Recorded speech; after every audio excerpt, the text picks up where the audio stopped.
పుష్కర ప్రచారం పొంచిన ప్రమాదం అని ఈరోజు నేను మా పత్రికల్లో ప్రజాశక్తి నవతెలంగాణ రెండిట్లోనూ ఆదివారం వ్యాసం రాశా. పొంచిన ప్రమాదం ఏంటి, పుష్కర ప్రచారం ఏంటి, అసలు ఈ పుష్కర ప్రచారం ఏంటి? 12 ఏళ్ళు అయింది అని, 12 ఏళ్లకు పుష్కర కాలం అని పోనీ పుష్కరాలు పుణ్య నదులకు చేస్తూ ఉంటారు, నమ్మకం. అది 12 ఏళ్ళకు ఒకసారి అవి తిరుగుతూ ఉంటాయి.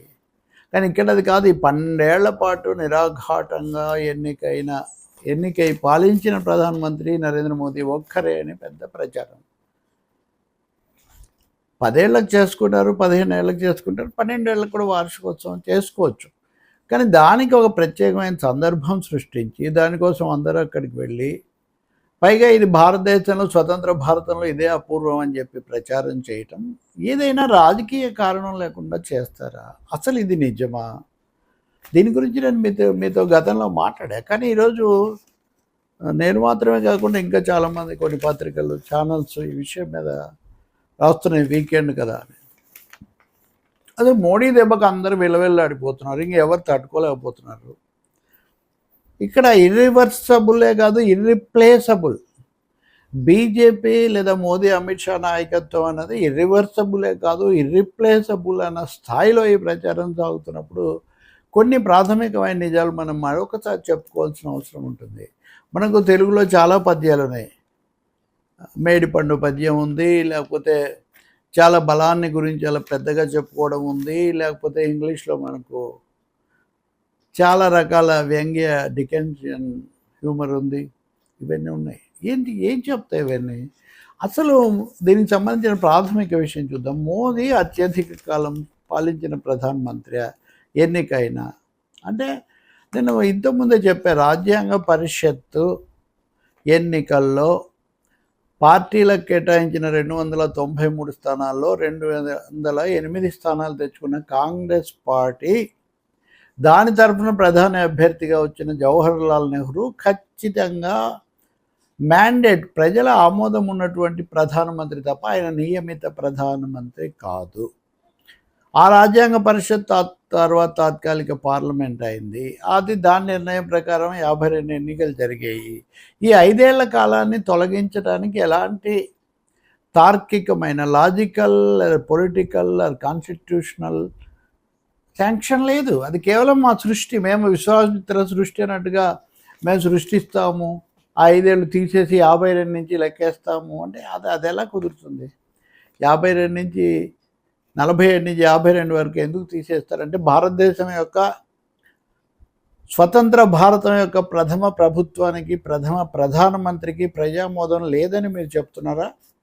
రాజ్యాంగ బద్ధత లేదని మీరు చెప్తున్నారా? దానికి రాజ్యాంగ బద్ధత లేకపోతే అది ఆమోదించిన రాజ్యాంగం ద్వారా వచ్చినటువంటి తర్వాత ప్రభుత్వాలకు రాజ్యాంగ బద్ధత ఉంటుందా? ఈ ప్రశ్నలన్నీ ఉత్పన్నమవుతాయి లాజికల్గా. కానీ అదంతా అనవసరం కదా. రాజకీయంగా మా మాట చెల్లుబాటు అవుతుంది కాబట్టి. మీరు ఒకసారి సాధారణమైన తేదీలు చూడండి. మోదీ 4400 రోజులు, తర్వాత ఇంకొంచెం పెరిగి ఉంటుంది, పాలించారనుకుందాం. ఆయన గుజరాత్ ముఖ్యమంత్రిగా 4600 రోజులు, అవి ఇవి కలిపి ఒక లెక్క. ఇటువంటి లెక్కలు కూడా గతంలో ఎప్పుడు లేవు. జవహర్లాల్ నెహ్రూ 1947 ఆగస్టు 15 నుంచి 6150 రోజులు పాలించారు. చనిపోయింది కూడా ఆయన 3 ఏళ్ళు తన పదవీ కాలం ఉండగానే చనిపోయారు. చనిపోవడం వల్ల ఆయన పదవీ కాలం ముగిసింది, కానీ ఆయనకు వేరే సమస్య ఏముండి కాదు. 6150 రోజులు ఎక్కువ, 4400 రోజులు ఎక్కువ. ఇందిరాగాంధీని తీసుకుందాం. ఇందిరాగాంధీ 5831 రోజులు పాలించారు. 5831 రోజులు. ఈ మధ్యలో 1977 ఎమర్జెన్సీ తర్వాత ఓడిపోయారు. 77 నుంచి 80 వరకు ఆమె అధికారంలో లేరు.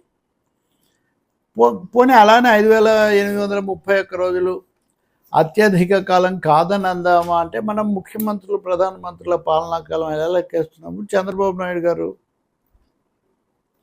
ఉమ్మడి ఆంధ్రప్రదేశ్ను, విభజిత ఆంధ్రప్రదేశ్ను అత్యధిక కాలం పాలించిన ముఖ్యమంత్రి అని అంటున్నప్పుడు విరామాలు మనం తీసేస్తున్నామా? ఆయన 2004లో ఓడిపోయారు, 2009లో ఓడిపోయారు, 2019లో ఓడిపోయారు. ఇవేవి కూడా ఆయన 14 ఏళ్ళు 19 ఏళ్ళు పాలించారంటానికి ఏమీ ఆటంకాలు కావట్లేదు కదా. ఒక ఇందిరాగాంధీ విషయంలో ఎందుకు అవుతున్నాయి అంటే 6,000 రోజులు పాలించిన నెహ్రూ కంటే 5,000 రోజులు పాలించిన ఇందిరాగాంధీ కంటే మోదీ అత్యధికం. పైగా ఎన్నికైన నెహ్రూ ఎన్నిక కాలేదు అని ప్రథమ పార్లమెంట్ను ప్రథమ ప్రభుత్వాన్ని కించపరచడం అసలు అది దేశభక్తిని, దేశం పట్ల గౌరవాన్ని, నెహ్రూ యొక్క వ్యక్తిత్వం పట్ల, అలాగే ఆయన పాత్ర దేశ నిర్మాణంలో స్వతంత్ర భారతానికి తొలి పునాదులు వేయడంలో ఆయన పాత్రను కించపరచడం సరైందేనా? నెహ్రూ మాకు సరిపోడు ఇవన్నీ కూడా కాదు, ఇప్పుడు అవసరమే వచ్చింది అని. మోదీకి ఈ 12 ఏళ్ల తతంగం యొక్క అవసరం ఏమొచ్చింది? ఇది ముఖ్యమైన ప్రశ్న మిత్రులారా. కొంతమంది అంటున్నట్టుగా విలవిలలాడుతున్న ప్రతిపక్షాల కంటే ఇతరుల మీద ఆధారపడి ప్రభుత్వం చేస్తున్నారు. నిజానికి 2024లో మోదీకి ఆయన ప్రభుత్వానికి మెజారిటీ పోయింది కదా, ఇతరులు బలపరచకపోతే బీజేపీకి మెజారిటీ లేదు కదా, కాబట్టి ఆయన ఓడిపోయారు. ఇప్పటికే అయినా బలపరిచారు కాబట్టి పార్లమెంటరీ పద్ధతుల ప్రకారం కొనసాగవచ్చు, అధికారంలో ఉండొచ్చు, అందులో సందేహం లేదు. కానీ ఏ సమయంలో అయితే మోదీ సొంతంగా మెజారిటీ తెచ్చుకోలేకపోయారో సంఘ పరివార్లో తీవ్రమైన ఒత్తిడి ఆయన మీద పెరిగింది. మోహన్ భగవత్ లాంటి వాళ్ళు ఆర్ఎస్ఎస్ అధినేత ఆయన సూటిగానే మేము ఎవరిని దేవుడిగా భావించేవాళ్ళము కాదు, మాకు సంస్థ ముఖ్యం, దేశ ప్రయోజనాలు ముఖ్యం, ఇలాంటి వ్యాఖ్యలు చేశారు. ఆర్ఎస్ఎస్ ఆఫీస్ ఎప్పుడు చూడని మోదీ గారు వెళ్ళి సందర్శించి వచ్చారు. చాలా జరిగాయి. కొంతమంది అసలు లెక్కలేనట్టుగా వ్యవహరిస్తున్నారని వాళ్ళ మీద చర్యలు తీసుకున్నారు. ఇటు పరివార్లోనూ అటు బీజేపీలోనూ ఈ ఏమైనా నిరసన ధ్వనులు ఎక్కువే, వీటిని చక్కదిద్దుకోవాలి. రెండవది, చాలా రాష్ట్రాల్లో ప్రతిపక్షాలకు కొంత అవకాశాలు కనిపిస్తున్నాయి కాబట్టి అప్పుడు హఠాత్తుగా సర్ వచ్చింది. సర్ ద్వారా హర్యానా, బెంగాల్, తమిళనాడు అన్ని చోట్ల నెలల వ్యవధిలోనే 2020 తర్వాత వీటన్నిటిని చక్కచక్క చేసుకుంటూ వస్తున్నారు. సుప్రీంకోర్టు కూడా వాటిని చర్చించింది, విచారించి చెప్పింది కాబట్టి మనం దాని మీద మాట్లాడేదేం లేదు. రాజకీయ పోరాటాలు చేసేవాళ్ళు చేస్తున్నారు. కానీ సర్ యొక్క అవసరం ఎందుకు వచ్చింది? ఎలా అయినా దాన్ని కొనసాగించటం, ఇప్పుడు నియోజకవర్గాల పునర్విభజన, ఇది ఎందుకు వచ్చింది? మిత్రుల మీద ఆధారపడి జేడీయూ తెలుగుదేశం ప్రధానమైన మద్దతు మీద ఆధారపడి వచ్చిన ఈ ప్రభుత్వం, మోదీ, అమిత్ షాలు, ఆ మిత్రుల్లో ఒకరైన ఆయన్ను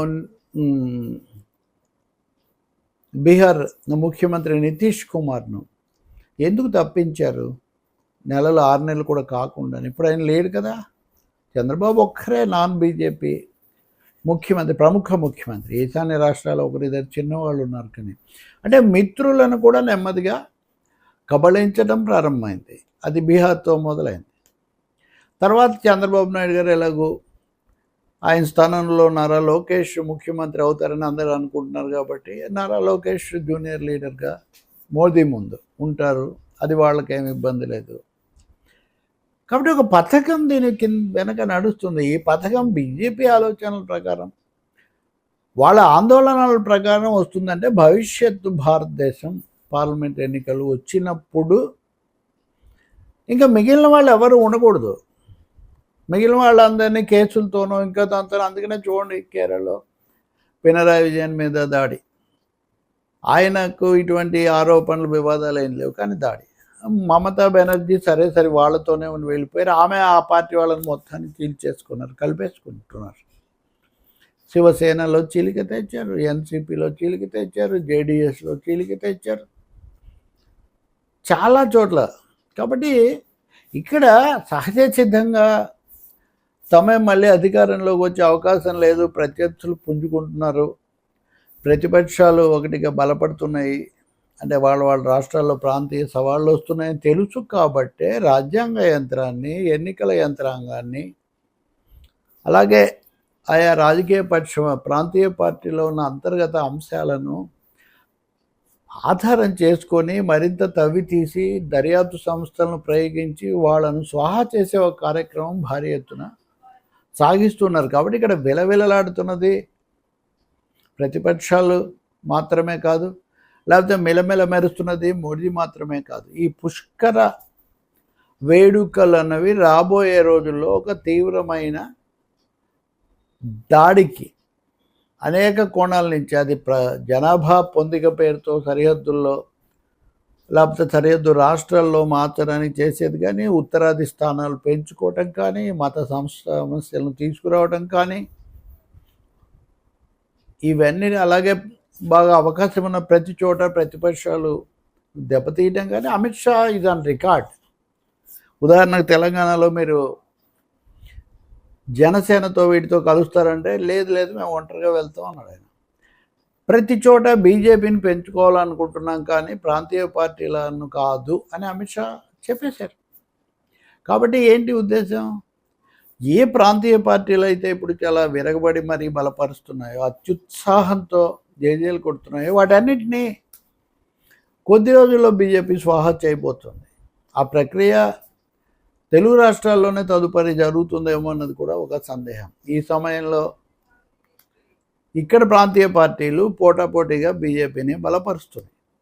ప్రాంతీయ పార్టీలను ఎందుకంటే కాంగ్రెస్ పార్టీ రేవంత్ రెడ్డి కూడా, కాంగ్రెస్ ముఖ్యమంత్రి రేవంత్ రెడ్డి మాతో బాగానే ఉన్నారు, కలుస్తారు అని బీజేపీ నాయకులు, వాళ్ళ అధికారికమైన ఎంపీలు, మంత్రులే సంకేతాలు ఎందుకు ఇస్తున్నారు అంటే ప్రతిపక్ష శిబిరంలో ఒక పెద్ద గందరగోళం సృష్టించడం, అసలు ఉనికికే ఉపద్రవం వచ్చిందనే భయోత్పాతం సృష్టించడం, మాట వినని వాళ్ళందరి మీద వేటు వేయడం, కేసులు బనాయించటం, త్రిశూల వ్యూహంతో దర్యాప్తు సంస్థలను ప్రయోగించటం, ఇది చాలా భారీ పథకం ప్రకారం సాగబోతుంది. అందుకని పుష్కర ప్రచారం పొంచిన ప్రమాదానికి సంకేతం.